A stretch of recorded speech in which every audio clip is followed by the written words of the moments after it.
तो प्रभु भी आपके लिए कुछ ना कुछ स्पेशल प्रसाद भेजते रहे।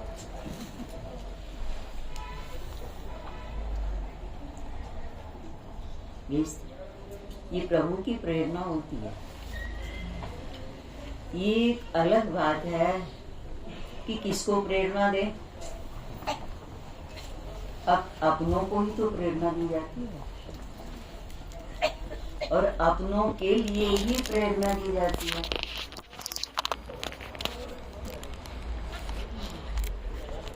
अपनों को प्रेरणा दी जाती है। गैर को आप कहो ना जरा सा भैया कि हमारा सामान या ये चीज उसको खिला दे, बोले हम तुम्हारे नौकर लगे, आप खाली रखे हैं, तुम्हारे लिए बैठे। आप अपने नौकर को, अपने बच्चे को आप खुद तो दे सकते हैं, परंतु किसी गैर को देने को कहो, अच्छा काम करने को कहो, तो भी अगर उसका दिमाग खराब है तो वो कहेगा अरे क्या करते हो आप, क्या समझते हो। ये प्रभु की कृपा है। लाने वाले भी प्रभु के कृपा पात्र हैं।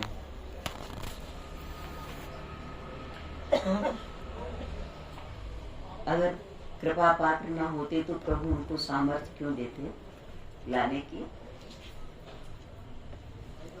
उनके दिल में संकल्प क्यों पैदा करते।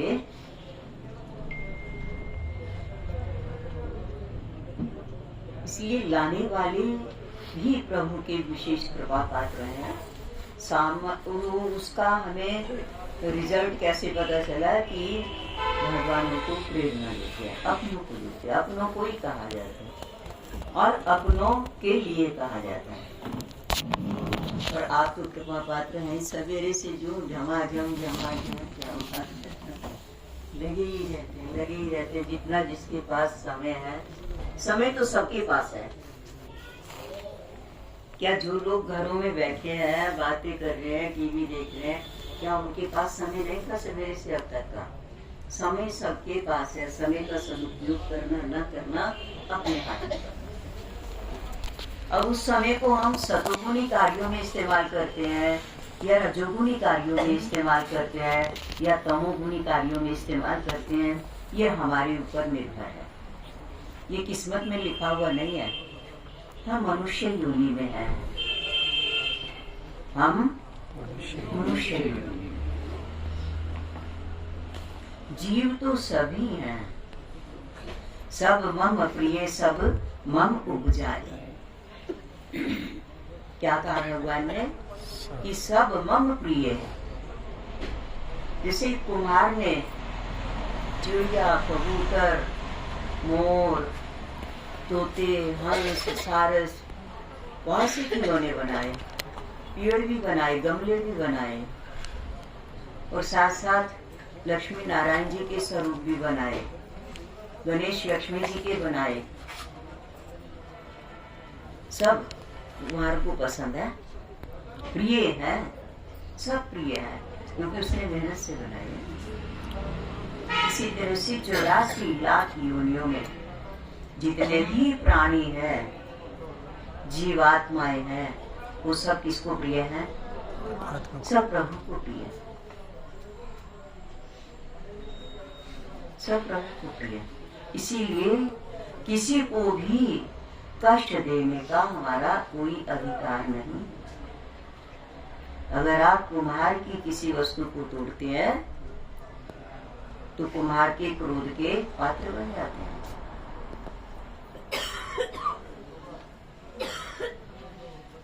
इसीलिए विशेष रूप से जो तामसी खाना खाते हैं, हाँ, उनको बहुत संभल के रहना चाहिए, बहुत संभल के रहना चाहिए।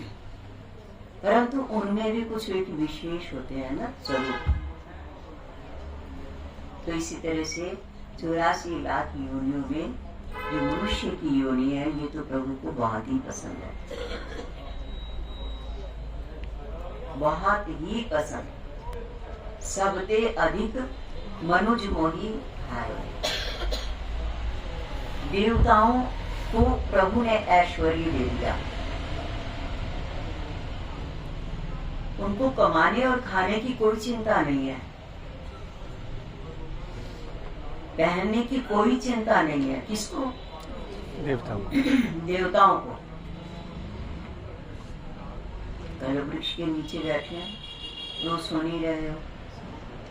कहा देवताओं का नगर कौन सा है? देवलोक, स्वर्ग। और उनके बच्चों का, उनके बच्चे लड़के हैं तो गंधर्व कहलाते हैं, कन्याएं हैं तो अप्सराएं कहलाती हैं। अप्सराओं का अपना लोक है, गंधर्वों का अपना लोक है, देवताओं का अपना लोक है। सबके पास विमान है, सवारियां हैं, विमानों में चलते हैं, उठते हैं ये लोग। और संकल्प से इनको सब कुछ उपलब्ध होता है, सब कुछ। इनके शरीरों में रोग नहीं होते। अयोनि जी, इनके शरीरों में रोग नहीं होते, इनको बचपन के कष्ट भी नहीं होते, इनको जन्म का कष्ट भी नहीं झेलना पड़ता।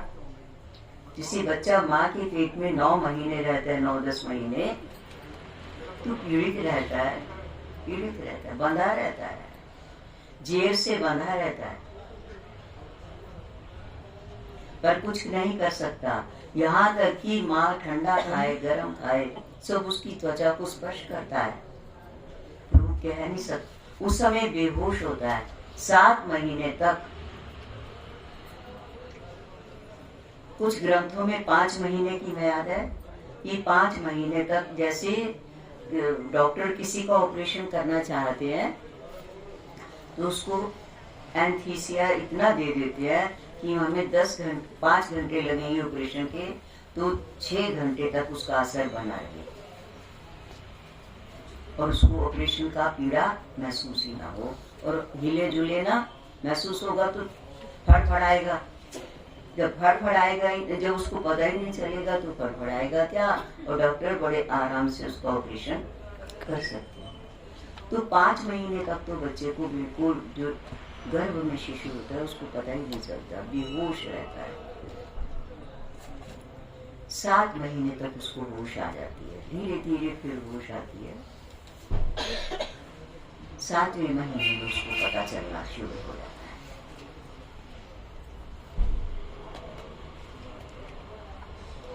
और फिर माँ के खाने पीने का और कामों का और संस्कारों का उसके ऊपर असर पड़ना शुरू होता है। फिर उसको कष्ट भी महसूस होता है। फिर वो प्रभु से निवेदन भी करता है। छटपटा नहीं सकता, बंधा हुआ शरीर होता है, भाग नहीं सकता वहां से। कोई सहारा देने वाला, हौसला देने वाला की कोई बात नहीं, थोड़े दिन की बात है, कुछ कोई मतलब नहीं, पीड़ित रहता है। और उस समय भगवान की दिव्य दृष्टि उसको प्राप्त होती है और पिछले जन्मों की रीढ़ उसके सामने से गुजरती है। जैसे आप ये मोबाइल में भी आजकल तो कैमरे लगे हुए हैं, तो फिल्म देखते हो, पीछे की, आगे की, आगे की, पीछे की। तो हम सब के अंदर ठाकुर ने कैमरा फिट कर रखा है। हमारी रील बन रही है, सब की, प्राणी मात्र की रील बन रही है। और कैसा उसका कैमरा है, कमाल है। 84 लाख योनियों की रील उसकी बनती चली जाती है। मिटती नहीं। मिटती कब है? जब भोग लेता है ना, भोग भोग के फिर मिटता है। तो हम फिर वो प्रभु से थोड़ा सा झगड़ा भी करता है कि प्रभु मुझे इतना क्यों कष्ट दे रहे हैं आप? मुझे देख बेटा, तूने इस जन्म में ये कर्म किया, इस जन्म में ये कर्म किया, ऐसे ऐसे पाप किए, ऐसे ऐसे पुण्य किए, ऐसा ऐसा सब कर्म किया है। फिर तूने दुखी होकर के मुझसे प्रार्थना किया कि प्रभु अब मैं नाचूं बहुत गोपाला। हे गोपाल, मैं बहुत नाच लिया, जन्म मरण की ओढ़नी ओढ़ करके, नाना तरह के जन्मों के कष्ट सहते सहते अब मुझे इस नर्क से बाहर निकालो और मुझे एक अवसर दो। अब मैं आपको भूलूंगा नहीं, आपका स्मरण करूंगा, सब कर्म करूंगा, जो भी मुझे प्राप्त होगा उसको मैं सदुपयोग अपने सुख और दूसरों के समीपवर्तियों की जो भी मुझे मिलेंगे उनके सुखों के लिए उनको इस्तेमाल करूंगा। अपने बल को, अपनी बुद्धि को, अपने धन को, ऐश्वर्य को। ऐसा ये प्राणी माँ के गर्भ में मनुष्य की योनि में, बाकी किसी योनि में नहीं होता है। बाकियों में तो आता रहता, जाता रहता, पीटता रहता है, खाता रहता, सोचता रहता।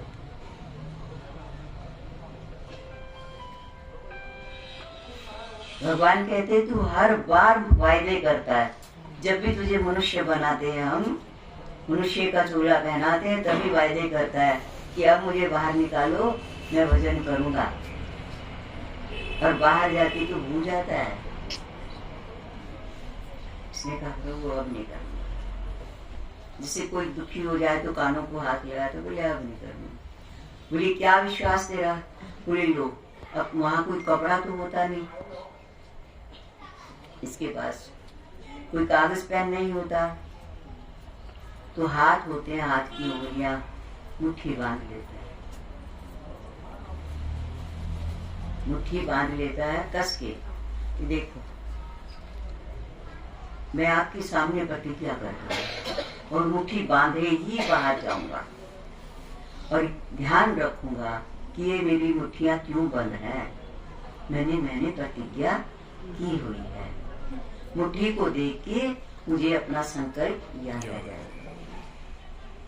बोलो सच्चिदानंद भगवान की जय। तो अब उस समय इसके चारों ओर जेर होता है, जल होता है। तो जल के देवता वरुण देवता होते हैं। वरुण देवता इसको पीड़ित देखते हैं, तो इसके लिए निवेदन करते हैं, प्रभु अब इसको बंधनों से मुक्त करो, इस नरक से बाहर निकालो। मैं अभी इसका साथ दूंगा, जब जब भी ये मुझसे मिलेगा मैं इसको याद दिलाऊंगा।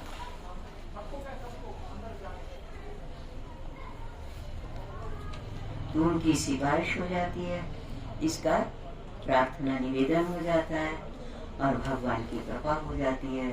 समय पूरा होने पर जीव का शरीर धारण करके प्राकट्य हो जाता है।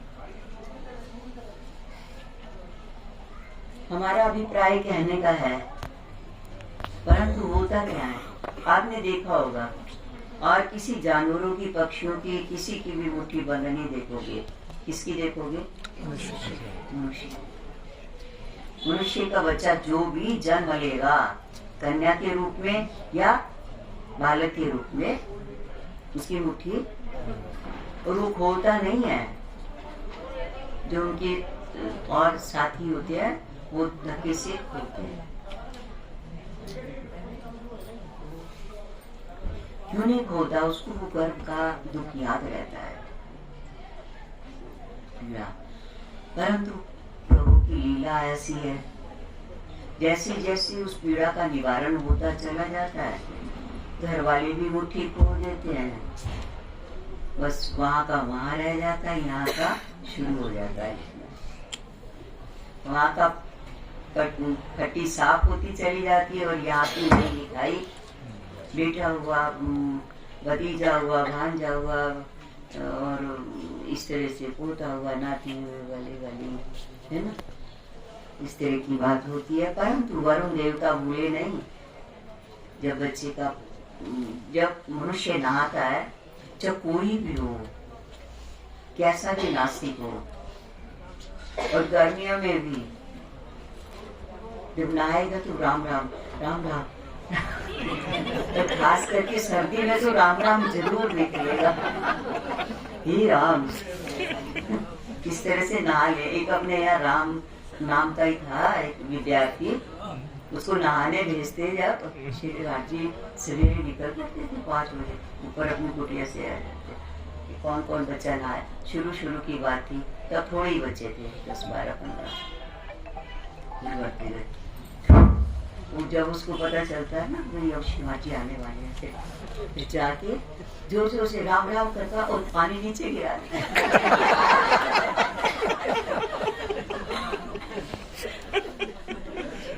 और कमरी पहन के और कमीज सी पहन के और बाहर आ गए। तो शिवाजी कहे अच्छा सब बच्चे तैयार, सबने नहा लिए धो लिए। अब बच्चे आपस में पहचान लेते हैं ना एक दूसरे की शरारत, तो सब कहते हैं हाँ जी अच्छा जो नहाया वो हाथ खड़े करो। उनको फिर दक्षिणा देते, प्रसाद देते, वो भी करते। फिर दूसरे उसको देखते तो सबकी निगाह उसकी तरफ हो जाती। तो उसको क्या देखते हो, प्रसाद कहते शिवभाजी जरा इसके सिर पे हाथ फेरना चाहिए, बाल गीले नहीं है और खो देते बच्चे है ना।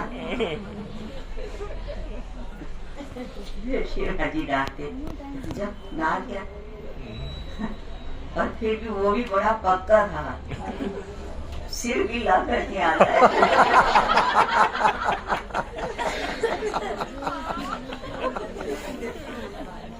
वृंदावन तो एक अपने है एक नौकर था, शांत इधर रहते थे हम लोग भूपत वाला में, वो भी ड्राइवर था और शिवाजी का ड्राइवर। वो जाना बाथरूम में जोर जोर से चिल्ला राम राम हरे राम राम तूफान बिछाए रखता। सबको पता चल जाता कि भाई वो नहा लिया है। तो चाहे दुख से कहो चाहे प्यार से कहो, वरुण देवता याद दिला देते हैं, और खासकर सर्दियों में तो जरूर याद दिला देते हैं सबको, है ना। तो बोलो सच्ची राम, कोई बात नहीं, ये भी जरूरत की बात है। वरुण देवता हमारे सहयोगी होते हैं, हमारे प्राणों की रक्षा करते हैं। कई बार आपने देखा होगा खाना ना भी मिले, भूख प्यास से पीड़ित हो गई तो कहते अरे भाई थोड़ा सा जल ही पिला दो, जल पिला दो। और वरुण देवता ने ये भी प्रतिज्ञा की है मैं राम नाम भी इसको याद दिलाऊंगा, प्रभु का नाम भी, और साथ साथ इसकी शुद्धि भी करूंगा। शोधन करना हो, हाथ का करना है, शरीर का करना है, पैरों का करना है, मुख का करना है, तो किससे करते हो? जल से। जल से शुद्ध करूंगा इसका मन भी और तन। मन शुद्ध होगा भजन से और तन शुद्ध होगा जल से। गुरु सच्चिदानंद। तो हम चले थे कहीं, पहुंचे कहीं है, ये जरूर कहना चाहेंगे कि प्रभु अपने बच्चों को बहुत प्यार करते हैं। जो प्रभु को प्यार करते हैं बहुत प्यार करते हैं, सामर्थ्य देते हैं, प्रेरणाएं देते हैं। नाशी रोग जो सुमरे, नाशी रोग उनके रोग दूर करते हैं। नाशी रोग हरे सब पीड़ा। पीड़ा किसमें होती है? मन में, बुद्धि में। और रोग कहाँ होते हैं? तन में। तन नहीं रोता, मन रोता। तन को पता नहीं चलता पीड़ा का। तन को पता चलता तो ऑपरेशन के समय तन होता है कि नहीं होता है? तन होता है। मन और बुद्धि को प्रसुप्त कर दिया जाता है, सूक्ष्म शरीर को प्रसुप्त कर देता है। तो अभी आप लोग पाठ में भी करे थे, बुद्धिहीन तनु जानिके सुमरो पवन कुमार, बल बुद्धि विद्या देव हरहु। दो चीजों का हरण भी कर लेना, मांगा ही नहीं है, हरण भी कह दिया, चोरी कर लेना। देना क्या? बल बुद्धि विद्या देव। बल दो, बल है, किसी की परवाह नहीं है, हम अपना काम अपने आप कर लेंगे, किसी से डर नहीं है। हनुमान जी जब बड़े हो गए थे तो किष्किंधा का राजा कौन था? सुग्रीव। बाली था पहले, दोनों भाई की करके। ये सब एक ही उम्र के से हैं लगभग, हनुमान जी, सुग्रीव, बाली। तो खेलते खेलते हनुमान जी इनके दरबार में पहुंच जाते, सुमेरु पर्वत से खेलते खेलते किष्किंधा चले जाते। और बाली, और वहां रास्ते में जो भी राक्षस मिलते और उनको मार देते, क्योंकि माँ जब हनुमान जी छोटी उम्र में थे, बच्चे थे, तो राम जी की लीलाएं सुनाती थी, देवताओं की लीलाएं सुनाती, और तरह तरह के जो राक्षस लोग परेशान करते थे देवताओं को, मनुष्यों को, उनकी बातें सुनाती थी। तो हनुमान जी को बड़ा भारी दुख लगता था।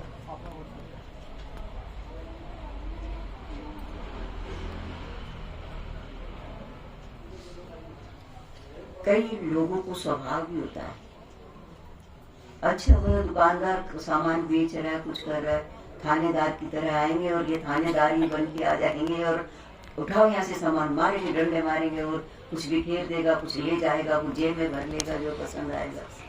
इस तरह की स्वभाव होती है। वो कौन है? मनुष्य की ओढ़नी तो ओढ़ रखी है, परंतु कौन है?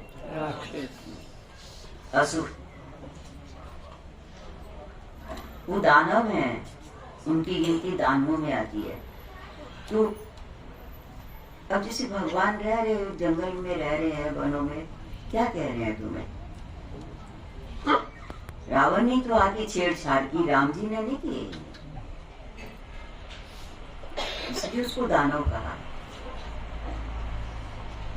तो हनुमान जी जब माँ से सुनते थे प्रभु की लीला, अपनी माँ से सुनते थे, बचपन में लेटे थे, अपने पास सुनाती थी माँ, कहानियां सुनाती थी, लोरियां सुनाती थी, प्रभु के भजन सुनाती, कीर्तन सुनाती।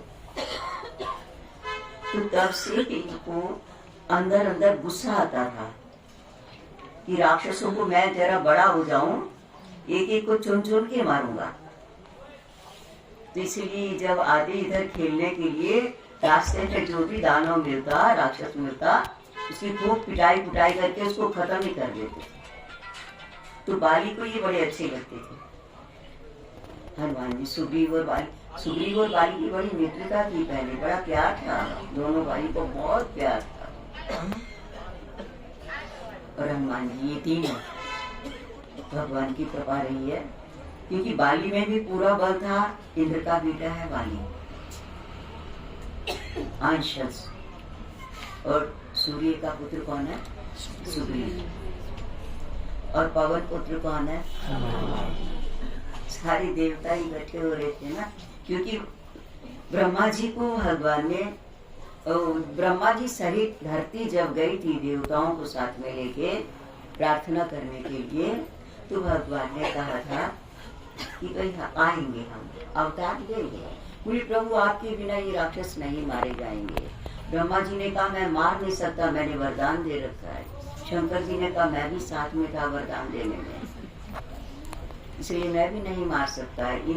तो इस वजह से आप ही इनको खत्म कर सकते हैं प्रभु, ये वरदानी है, और वरदानी का जब तक वरदान खत्म ना हो तब तक वो मरता नहीं है। वरदान मैंने तपस्या के द्वारा जो आशीर्वाद उनको प्राप्त होता है देवताओं का।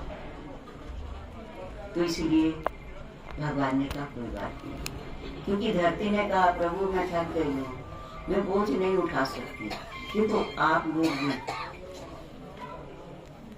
बच्चा 3-4 साल का भी हो जाए और आप साथ में चल रहा हो, कहते अब नहीं चला जा रहा पापा, मगे अब नहीं वैसे बैठ जाए, रोने लग जाए, आप उसको कंधे पे बिठा लोगे, गोदी में उठा लोगे, तो 2-4-6 किलो का तो होता ही होगा बड़ा होने पर, कितने किलो का हो जाता है ये तो आप लोग जाने।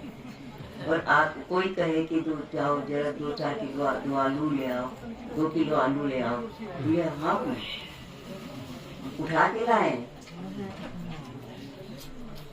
सामान नहीं उठाओगे, नौकर को साथ लेके जाओगे, बिस्कुट भी दो उठा, चुन दिया आपने, पैसे दे दिए आपने, लिफाफे बना दिए दुकानदार ने, और उठा के कौन लेके चलेगा?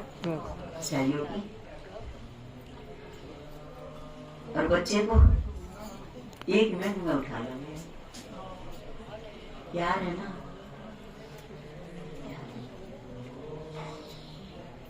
इसी तरह से प्रभु को अपने भक्तों से, मानवों से और देवताओं से प्यार है, मनुष्यों से और देवताओं से। मनुष्यों में किनसे? जिनके अंदर मानवता है, मानवता है, मैंने ममता है जिनके अंदर, भगवान उनको बहुत प्यार करता है, धरती माँ उनको बहुत प्यार करती है। हम सब किसके बेटे हैं? हमारी माँ कौन है? धरती है। तभी तो धरती इतनी तरह की चीजें पैदा कर देती है, 1 बीज 2, 10 बीज दे देगी, 50 बीज देगी, 100 बीज देगी। धरती माँ खाती नहीं, बीज को खाती नहीं, अनंत गुना करके लौटा देती है। धरती माँ भी गो का रूप धारण करके जाती है। जब देवताओं को साथ में लेके ब्रह्मा जी ने कहा मैं भी हार चुका हूँ, मैं इनको नहीं मार सकता, तो नारायण ने उनको क्या दिया था? आशीर्वाद, कोई बात नहीं हम आएंगे। इसलिए प्रभु की 2 पत्नियां मानी जाती हैं नारायण की, एक लक्ष्मी और एक धरती। यहाँ वेंकटेश्वर प्रभु का स्वरूप है ना जो आप लोग देखते हो। एक तरफ कौन है? पृथ्वी माँ भूदेवी, और दूसरी कौन है? लक्ष्मी देवी। लक्ष्मी जी ऐश्वर्य बिखेरती हैं और भूदेवी पालन का सामान देती है।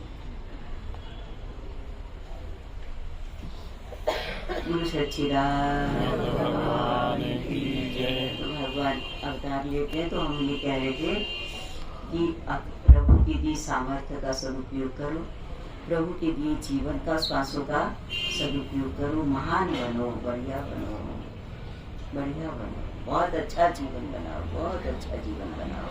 भगवान ने अवसर दिया और बना रहे हो, ये हमें अति खुशी होती है, प्रसन्नता होती है। क्योंकि संत जैसे स्कूल में टीचर होते हैं, ऐसे संत भी टीचर होते हैं आध्यात्मिक विषय के सब्जेक्ट के। व्यवहार के तो व्यवहारिक होते ही हैं, और संत भी। तो ये हमारी क्लास है, ये हमारा क्लासरूम है हाल है ना। और आप क्लास के बच्चे हो, आपके लिए मंगल कामना करते हैं। इसी तरह तरह के पकवान रोज, जो चीजें आप लोग खा लेते हो, खाते भी हो, ले भी जाते हो, उनको खिलाते हो, वो खा पाते हैं क्या? नहीं। कभी कभी त्योहार पर कौन? घर वाले। और प्रभु के घर में आने वाले रोज खाते, रोज लड्डू। अच्छा हाथ खड़े करो जिसके घर में रोज लड्डू आता है। हमारे घर में रोज लड्डू आता है। आप जी कृपा से। हाँ जी दीदी। नहीं, घर की बात कर रहे हैं, जिसके घर में रोज लड्डू आते हो। यहाँ से जाते हैं और प्रभु के घर में रोज लड्डू आते हैं। महाराज की जय। तो हम बहुत बोल गए, कहेंगे कि प्रभु से प्यार, मुनाफा ही मुनाफा है, लाभ ही लाभ है। और दुख किसी को भी ना दो, नाशे रोग हरे सब पीड़ा। जब तुम निरंतर हनुमत जो हनुमान जी का नाम लेते हैं तो राम जी का तो अपने आप ही आ गया। उनके नाशे रोग हरे सब पीड़ा, शरीर की पीड़ाओं का भी भगवान हरण कर लेते हैं। नाशे रोग सब पीड़ा। और अगर मान लिया रोग है भी सही तो अंदर ही अंदर कर्म का भुगतान करवाने के लिए अंदर अंदर रह करके और रोग भी खत्म करो और पीड़ा होने नहीं देते। पीड़ा मन में होती है, बुद्धि में होती है, और रोग तो रोग भी हरण कर लेते हैं। अब जैसे नीलिमा जी ने बता दिया कि भाई अगर किसी की तबीयत खराब है तो क्या करो, केला गरम कर लो और उसमें इसका गोल और दही मिला लो, चीनी। अभी से भूल गए तो घर जाके